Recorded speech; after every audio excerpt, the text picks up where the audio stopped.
Dạ vâng, mến chào các bác đã quay trở lại với kênh YouTube của Hoàng Tuyên Audio Hà Nội có số điện thoại 0568 999 222 và shop của em có địa chỉ tại số 5 ngõ 25 Vạn Phúc, Hà Đông, Hà Nội các bác nhé. Và lời đầu tiên em xin được mến chúc tất cả các bác và gia đình thật là nhiều sức khỏe.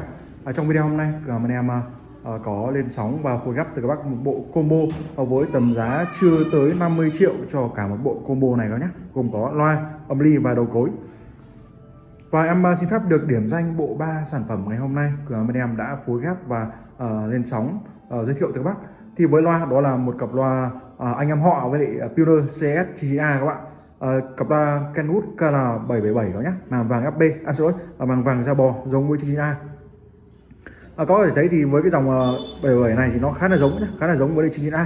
Tuy nhiên thì dòng này nó chỉ bằng chưa bằng 1/3 thôi, nó chỉ bằng 1/3 so với 99A ở thời điểm hiện tại thôi.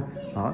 Mức giá cực kỳ hợp lý, cũng là EK mắt võng này, đó, cũng là thùng đây thùng xi bạn, thùng xi nhưng mà là màng vàng bát 40, có thể đóng căng và hay là mở căng đều được các nhé. Đó, Kenwood KL777 bát 40. Và với âm ly thì đó là một trong những cái mẫu âm ly dòng đài với phân khúc tầm tiền đầu tư cực kỳ hợp lý, chỉ có trên 10 triệu đồng. Samsung model 5000A.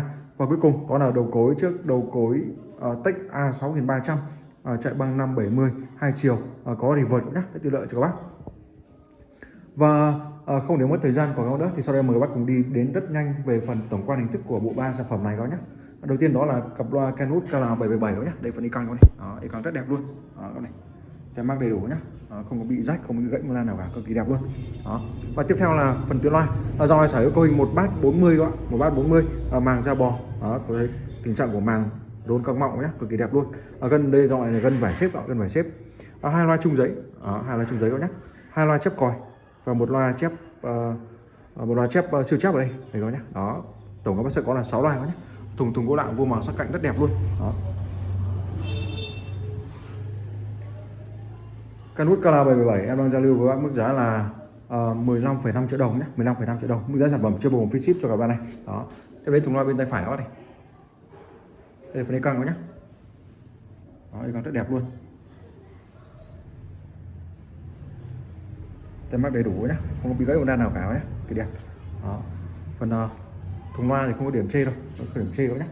Tương tự thùng này cũng vậy, đều không điểm chê các bạn. Đó, rất đẹp luôn. Đó.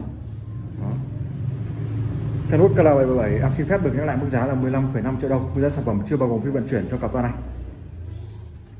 Và ở trên cùng nguồn nhạc thì đó là chiếc đầu cối quốc dân tới thương hiệu Tech với model là A6300 nhé, A6300. Đó, dòng này chạy băng 570 2 chiều, có reverse nhé. Đó, dòng 2 chiều này thì có rất tiện dụng, các bác chỉ cần một thao tác thôi. Đó.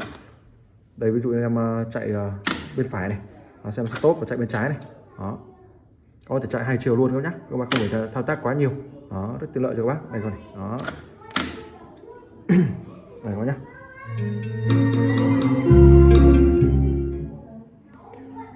Tech A6300. Trước này thì cửa hàng bên em đang giao lưu với bác mức giá là 16 triệu đồng, là chưa bao gồm xương băng nhé. Đó, 16 triệu đồng chưa bao gồm xương băng, là sẽ gồm máy và húp zin nhé, máy và húp zin là 16 triệu đồng. Và cuối cùng đó là âm ly, đó là chiếc âm ly Samsung model 5000A. Đó đấy. Tổng quan máy có rất đẹp luôn các nhé. Đây, Samsung 5000A, một model cũng khá lâu rồi, hôm nay mới có lại để phục vụ được các bác. Samsung model 5000A các nhé. Đó,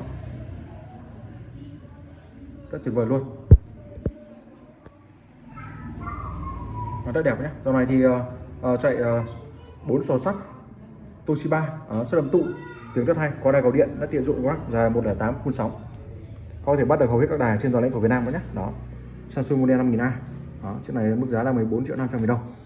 Như vậy là với cả một bộ combo này thì cửa hàng bên em đang giao lưu với bác mức giá là 46 triệu đồng, là chưa bao gồm phụ kiện kèm theo nhé, nó chỉ gồm loa, âm ly và cối thì chưa gồm là xương băng nhé. Đó, nếu các bác lấy xương băng thì các bác sẽ thêm giúp em là 3.500.000 đồng, là 49,5 triệu đồng. Có nghĩa là chưa tới 50 triệu các bác đã có cả bộ combo này rồi. Đó. Và trước khi kết thúc video thì em xin được cảm ơn các bác đã bỏ thời gian để quan tâm theo dõi video này của bên em. Và bác nào mà các bác lần đầu tiên các bác đến một kênh của em thì các bác đừng quên nút đăng ký màu đỏ phô dưới màn hình và bật chuông thông báo để nhận được nhanh nhất những video em sẽ lên sóng và giới thiệu sản phẩm từ các bác ở trên kênh YouTube Hoàng Tuyên Audio Hà Nội. Em xin được chân thành và cảm ơn tất cả các bác. Và các bác có nhu cầu về sản phẩm có thể liên hệ với em qua số hotline 0568 999 222 hoặc là bác nào gần em Tuyên mời bác cùng giao lưu với cảm ơn em tại địa chỉ số 5 ngõ 25 Vạn Phúc, Hà Đông, Hà Nội các bác nhé. Và video giới thiệu sản phẩm của cảm ơn em đến đây là kết thúc. Các bác thấy video hay, sản phẩm đẹp cũng rất hợp lý, và đừng quên để lại nút like hoặc bình luận ở phía bên dưới phần mô tả video để các anh em có thêm động lực tuyển chọn cho bác những mặt hàng đẹp zin và với mức giá hợp lý nhất có thể để giao lưu với bác đam mê audio trên toàn quốc. Em xin được chân thành cảm ơn các bác.